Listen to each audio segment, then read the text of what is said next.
আমার এক কাহিনী মনে উঠছে, আমি এক পাইলটকে চিনি। তো আমি কথায় কথায় ওকে জিজ্ঞেস করছিলাম যে তুমি পাইলট, এত বড় শিক্ষিত, তুমি ডাবল ট্যাকার চালাও, বড় বড় ফ্লাইট চালাও, দূর দূর যাও, তুমি এরকম হলে কি করে? আমাকে বলতেছে মৌলানা मैंने अल्लाह को करीब से देख के हुआ, আমি আল্লাহকে কাছের থেকে দেখা তারপরে এরকম হয়েছি। আমি বললাম যে তুমি আল্লাহকে কাছের থেকে দেখলাম? মানি আমি ফ্লাই করে যেতেছিলাম হেথ্রো এয়ারপোর্টে লন্ডনে। যখন আমি ইংল্যান্ডের সীমানায় ঢুকে গেছি, হেথ্রোতে আমি ল্যান্ডিং করব, সীমানায় যখন ঢুকে গেছি, তো আমি বটনে পুশ করে চেকিং করে, এর আগে চেক করে যে সব কিছু ওকে আছে কিনা। তো আমি বটন চেক করতে যেয়ে দেখি আমার চাক্কা নামবে না, কিন্তু আমার কাছে ফুয়েলও নেই যে আমি ফেরত যাব, কারণ আমি 9 ঘন্টা ফ্লাই করে আসছি, 18 ঘন্টার ফুয়েল আমার কাছে নাই। আমাকে হয়তো ক্র্যাশ করাইতে হবে, নাহলে নামতে হবে যে কোনো ভাবে।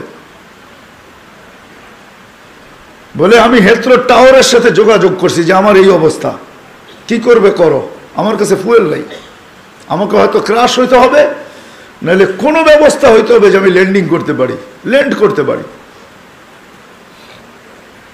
হেথ্রো এয়ারপোর্টের ভিতরে কিয়ামত হয়ে গেছে, কিয়ামত, যে এই জাহাজকে ল্যান্ড করাবে তো করাবে কি করে। তারপরও একটা সিস্টেম থাকে, ঠিক না? কিন্তু বলে ওই সময় যখন আমি ল্যান্ড করতেছি প্রসেসিং এর মাধ্যমে, তখন আমার হঠাৎ মনে উঠছে আমি না মুসলমান।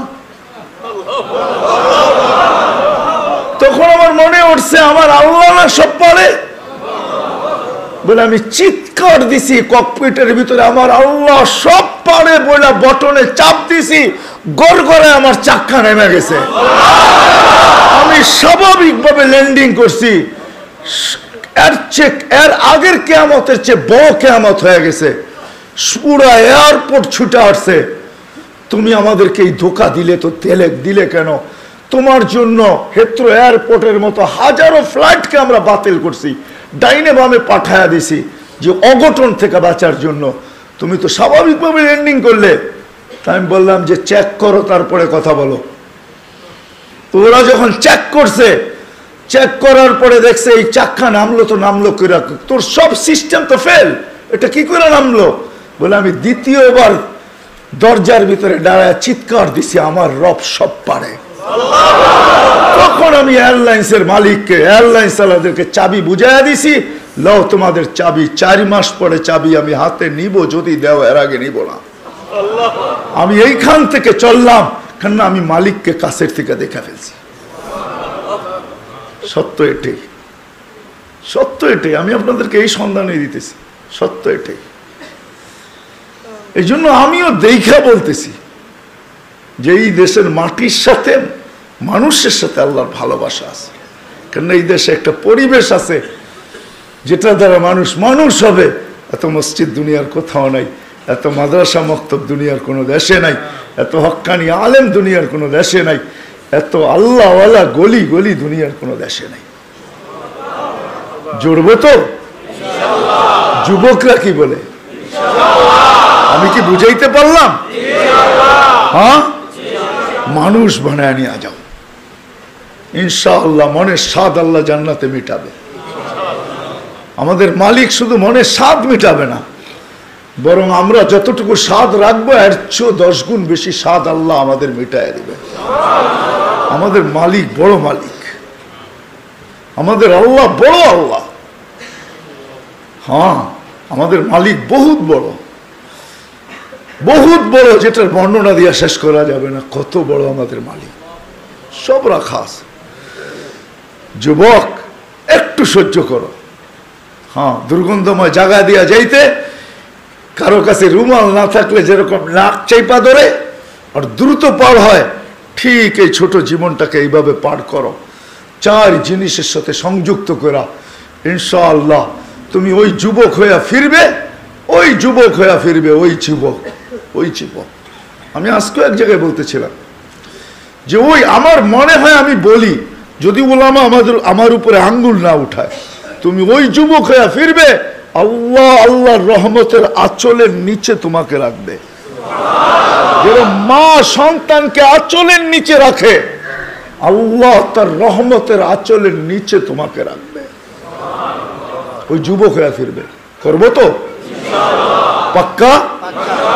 সবাই কি করব? মসজিদে সময় দিব,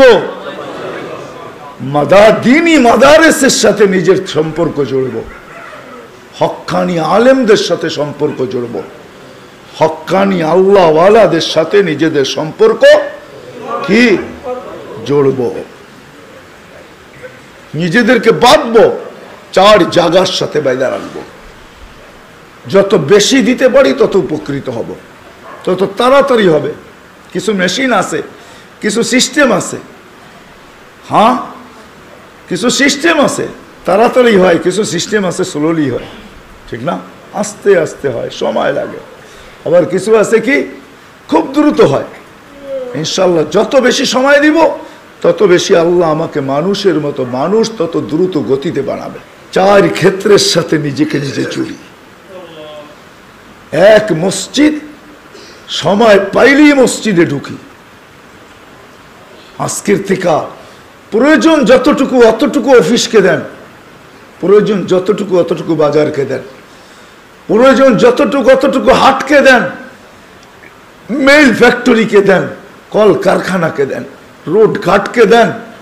বাকি যতটুকু থাকে 4 ক্ষেত্রের ভিতরে সেট করেন। আল্লাহর ঘরে সময় দেন,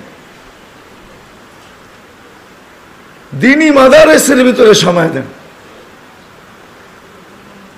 দিনী মাদারেসের ভিতরে হক্কানি উলামাদের কাছে সময় দেন, হক্কানি আল্লাহওয়ালাদের কাছে সময় দেন। ভাগ করেন সময়কে, 4 ভাগে ভাগ করেন। ইনশাআল্লাহ বললাম না 99 ভাগ 99% ইয়াকিনি, হ্যাঁ 100ও বলা যায় যে মানুষ হিসাবে আল্লাহর কাছে ফিরব। আল্লাহ বড় ক্ষেত্র বাংলাদেশে রাখছেন, এরকম ক্ষেত্র দুনিয়ার কোথাও রাখেন নাই। এই জন্য আমি এখনো বলি, আগেও বলতাম যে এই মাটির সাথে আল্লাহর মহব্বত সবচেয়ে বেশি আমার মনে হয়। মক্কা মদিনা ভিন্ন কথা, ওটা নিয়ে তুলনা হয় না, আলোচনা হয় না। বাইতুল মুকাদ্দাস নিয়ে তুলনা হয় না, আলোচনা হয় না। 3টা বিলকুল ভিন্ন। এটাকে আবার জুড়ে দিয়েন না আমার কথার সাথে। বাকি দুনিয়ার ভিতরে এই মাটির সাথে আল্লাহর তাআল্লুক বেশি আমার মনে হয়, মহব্বত বেশি। যার কারণে সারা দুনিয়া সিগন্যাল দেয় বিপর্যয় হবে, আল্লাহ বলে হবে না, এটা আমার মহব্বত আল্লাহ মাটি। এই জন্য এই দেশে কোনো বিপর্যয় হয় না। সারা দুনিয়া সিগন্যাল দেয় বিপর্যয় হবে, এমন হবে, তেমন হবে, এটা হবে, সেটা হবে। আল্লাহ বলে সময় বলবে কি হবে, হবে না। হয় নাই 2 বছর করুণায় কিচ্ছু হয় নাই, কোনো বিপর্যয় হয় নাই, হয়েছে নাকি? হ্যাঁ, এতটুক ছোট একটা দেশ, অসচেতন প্রত্যেকটা মানুষ। এখানে তো কিয়ামত হওয়ার কথা ছিল, ঠিক না? হ্যাঁ, কোভিড-19, ডেল্টা ভেরিয়েন্ট, ওমিক্রন, কোনো বিপর্যয় হয় নাই। ভূমিকম্প আসে, আমার মনে হয় কাঁপায়া যায় না, ধাক্কা খায়া ফিরা যায়। ওটার ধাক্কাই আমাদের একটু অনুভব হয়।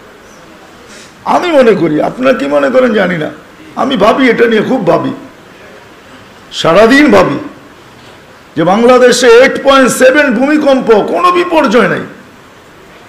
দুনিয়া বলতে পারবে না 8.7 ভূমিকম্প আসছে, বিপর্যয় হয় নাই। বলুক দেখি আমেরিকাওয়ালারা, বলুক দেখি কানাডাওয়ালারা, বলুক দেখি ইউরোপ, বলুক দেখি জাপান, উন্নত থেকে উন্নত দেশ বলুক, আমাকে যুক্তি দিয়া বুঝা। ওই থেকে আমি ভেবে নিছি না এখানে ভূমিকম্প আসে না, এখানে ধাক্কা লেখা রিপিট যায়। ওই যে ধাক্কা লাগছে ওইটা আমাদের অনুভব হয়, বিপর্যয় হয় না। এই মাটির সাথে আল্লাহর মহব্বত, এই মাটির মানুষের সাথে আল্লাহর মহব্বত, বড় মহব্বত। আপনারা কাছের থেকে দেখেন কি দেখেন না জানি না,